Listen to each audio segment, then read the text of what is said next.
Ich setze mich mal dazu. Ich muss ja nicht immer in der Kamera sein. Ne? Jetzt wird schön. Ja. Sag mal. Ja. Ich liebe sie. Ja. Ich kann es gar nicht glauben, wie schön sie sind. Unglaublich. Ich halte die mal so ein bisschen hoch. Und dann drehe ich sie. Und Susanne, du kannst ja ein bisschen erzählen. Bitte. Ja. Det her er Venus fra Willendorf. Det er en lille figur, der er næsten 30.000 år gammel, og den blev fundet i 1908 af en i Østrig. Og det er jo lidt sjovt at tænke sig, at vi for 30.000 år siden også forstod, at frodighed og det at kunne føde børn var en vigtig ting at have for at kunne overleve os. Men Venus tager vi jo også nogle gange og sætter sammen med Gaia, som er et udtryk for jorden. Ja. Så hermed, når jeg sætter Venus-figurer op her, fortæller jeg jo egentlig, at jorden er skrøbelig, og at vi på de sidste 200 år jo i den grad har misbrugt jordens ressourcer, og vi gør det fortsat. Så jeg ønsker med det her at sige, at Venus lille hær, det er jo hvis man kunne lave en hel hær af små Venus, og kunne bruge dem som symbol på at værne om vores jord. Det er det, jeg gerne vil med det her udtryk.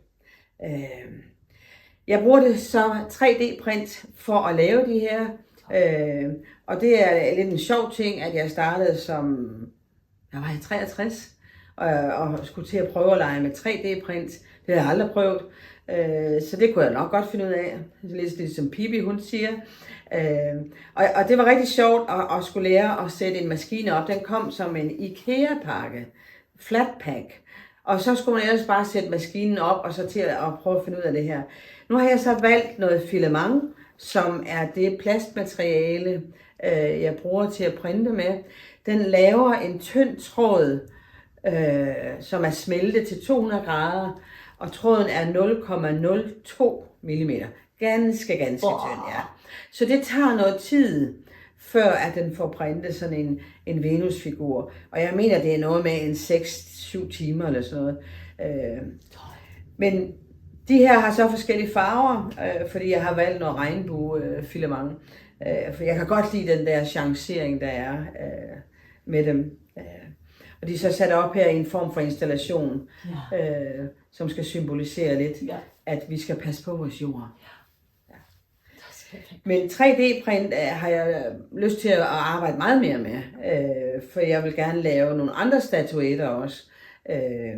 Og jeg vil egentlig gerne have dem lavet i bronze, men jeg har så fundet ud af, at jeg behøver slet ikke at tage bronzen ind. Jeg kan rent faktisk enten male dem i noget, der ligner bronze. Jeg kan også give dem et elektrolysebad. Så det er jo spændende. Hvordan gør man med det? Så det er simpelthen et vandkar, man har med strøm i begge ender, og så har man en anode. I det her tilfælde kunne det så være bronze. Og når man så sætter spænding på, og det kræver så også, at den her har en overflade, som bronze vil hæfte sig på, typisk noget kulstof et eller andet. Så kan jeg også få den til at blive som en bronzefigur. Men lige nu der får de lov til at stå rå, som de er, når de lige er kommet ud af printeren. Så kan jeg godt lide dem. Ja. Men der kommer meget mere fra min 3D-printer. Det er der slet ingen tvivl om. Wie bist du auf die Idee gekommen mit dem 3D-Drucker? Ja, hvad kom det så af? Jamen ikke andet, at jeg jo har set det, og har en nysgerrighed uden lige. Kan jeg finde ud af sådan noget? Fordi så kan jeg jo skabe noget. Nu har jeg arbejdet næsten 30 år med kvalitetssikring, procedurer og dokumentation og alt muligt, hvor jeg meget sjældent så et resultat. Jeg kunne godt se det i form af et certifikat, vi fik godkendt og hænge op på væggen. Men her skaber jeg lige med det samme. Jeg kan jo se det. Det er så fedt, og jeg kan mærke det. Altså, og det er egentlig der, jeg er. Ja. Jeg kan ikke rigtig sige, hvor det kommer fra. Det er bare sådan en nysgerrighed. Jeg har jo set det i firmaer, hvordan man bruger det og sådan noget, og har tænkt, det skal jeg prøve. Altså, det har jeg simpelthen lyst til at prøve det her. Ligesom jeg har sprunget i faldskærm, eller har dykket på meget dybt hav. Altså det er også, fordi prøv der noget nyt, ikke også? Men her, der er det så, fordi jeg kan skabe noget print. Det kræver så også, at jeg har noget software, jeg kan arbejde med. Og der har jeg et samarbejde med en billedskulptør, som bor på Fyn, som hedder Frank. Ja. Ja. Og han har brug for indimellem, at der er nogen, der hjælper ham med at printe nogle dele til en skulptur, han skal have lavet. Og der har jeg været med et par gange, hvor jeg så måske printer en underarm, eller et hoved, eller et eller andet. Og så bliver det hele sat sammen til en figur. Men han lærer mig så også lidt om, men jeg vil gerne skabe mere med det her. Og vi går over i det skulpturelle, og det kan være mange varianter. Jeg har også et behov for at give viden videre. Så lige nu er jeg frivillig til et projekt, der hedder, det hedder Pilots, Co-Pilots, tror jeg det hedder. Pirates. Ja, nu kan jeg ikke lige huske navnet, det skal jeg nok lige komme på. Men hvor vi hjælper børn fra 7 år og op til 17 år med at forstå og bruge 3D-printer og forstå at bruge softwaren og måske også udvikle ting i software. Og det er jo ikke fordi jeg er nogen professionel inden for det område, men jeg har noget jeg kan give videre, og jeg kan tale med børnene om det. Og det synes jeg er rigtig, rigtig fedt. Og kan give videre på den måde, og være med til at afmystificere nogle af tingene også. Ja. Men der kommer mere herfra, det er der slet ingen tvivl om. For det er sjovt, det er leg, og det er der, jeg godt kan lide at være.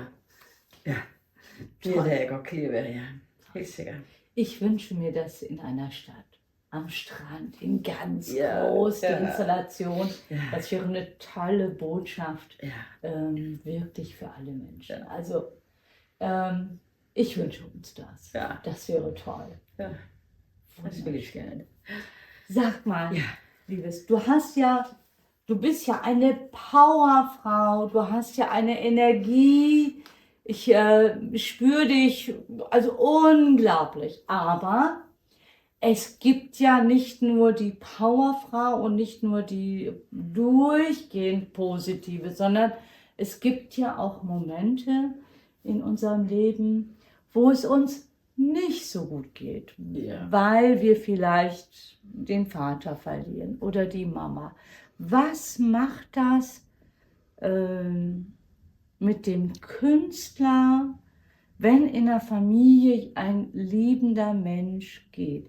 Können wir dann einfach Kunst weitermachen oder was passiert bei dir? Also was ist bei dir passiert? Darf ich das so fragen?